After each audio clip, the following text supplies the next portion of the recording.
ವರ್ಧಮಾನನು ವೈಶಾಲಿ ಸಮೀಪದ ಕುಂದಗ್ರಾಮದಲ್ಲಿ ಸಾಶಪು 599ರಲ್ಲಿ ಜನಿಸಿದನು.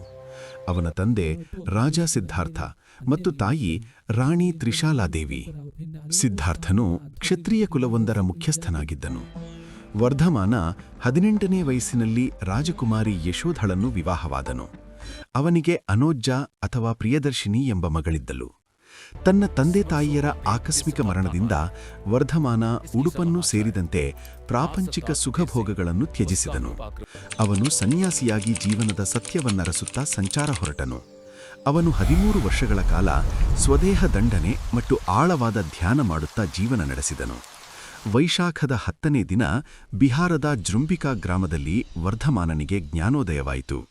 ಅವನು ಕೈವಲ್ಯ ಎಂಬ ಅತ್ಯುನ್ನತ ಆಧ್ಯಾತ್ಮಿಕ ಜ್ಞಾನವನ್ನು ಪಡೆದನು ಮತ್ತು ಕೇವಲಿನ್ ಸರ್ವಜ್ಞ ಅಥವಾ ಜಿನ ಇಂದ್ರಿಯ ನಿಗ್ರಹಿಸಿದವನು ನಾದನು.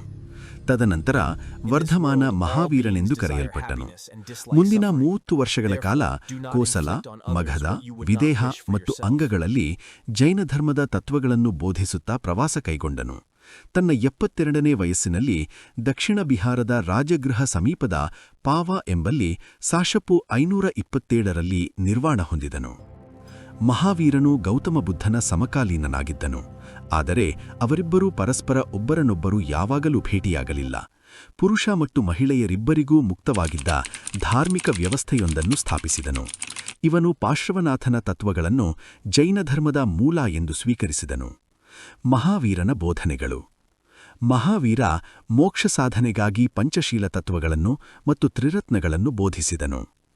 ಪಂಚಶೀಲ ತತ್ವಗಳು: 1. ಸತ್ಯ, 2. ಅಹಿಂಸೆ, 3. ಆಸ್ತೇಯ, ಕಳ್ಳತನ ಮಾಡದಿರುವುದು, 4. ಅಪರಿಗ್ರಹ, ಅವಶ್ಯಕತೆಗಿಂತ ಹೆಚ್ಚಿನ ಸಂಪತ್ತನ್ನು ಹೊಂದದಿರುವುದು, 5. ಬ್ರಹ್ಮಚರ್ಯ, ಪಾವಿತ್ರ್ಯತೆ. ತ್ರಿರತ್ನಗಳು: 1. ಸಮ್ಯಕ್ ಜ್ಞಾನ, 2. ಸಮ್ಯಕ್ ನಂಬಿಕೆ, 3. ಸಮ್ಯಕ್ ನಡತೆ. ಮಹಾವೀರನಿಗೆ ದೇವರ ಅಸ್ತಿತ್ವದಲ್ಲಿ ನಂಬಿಕೆ ಇರಲಿಲ್ಲ, ಆದರೆ ಆತ್ಮದ ಅಸ್ತಿತ್ವದಲ್ಲಿ ನಂಬಿಕೆ ಇಟ್ಟಿದ್ದನು. ಇವನು ಜಾತಿ ಪದ್ಧತಿ ಮತ್ತು ಪ್ರಾಣಿ ಬಲಿಗಳನ್ನು ಖಂಡಿಸಿದನು. ಇವನು ಅಹಿಂಸೆಗೆ ಹೆಚ್ಚು ಒತ್ತು ಕೊಟ್ಟನು ಮತ್ತು ಪ್ರಾಣಿ, ಪಕ್ಷಿ, ಗಿಡ, ಮರ, ಕಲ್ಲು, ಮಣ್ಣು, ನೀರು, ಬೆಂಕಿ ಮುಂತಾದವೂ ಸಹ ಜೀವ ಹೊಂದಿರುವುದರಿಂದ ಯಾವುದೇ ಜೀವಾತ್ಮಗಳಿಗೆ ಹಿಂಸೆ ನೀಡಬಾರದೆಂದು ಪ್ರತಿಪಾದಿಸಿದನು. ಇವನು ನಿರ್ವಾಣಕ್ಕಾಗಿ ಅಥವಾ ಮೋಕ್ಷ ಸಾಧನೆಗಾಗಿ ಸನ್ಯಾಸತ್ವ ಮತ್ತು ಕಠಿಣ ತಪಸ್ಸನ್ನು ಪ್ರತಿಪಾದಿಸಿದನು. ಇವನಿಗೆ 11 ಜನ ಶಿಷ್ಯರಿದ್ದರು.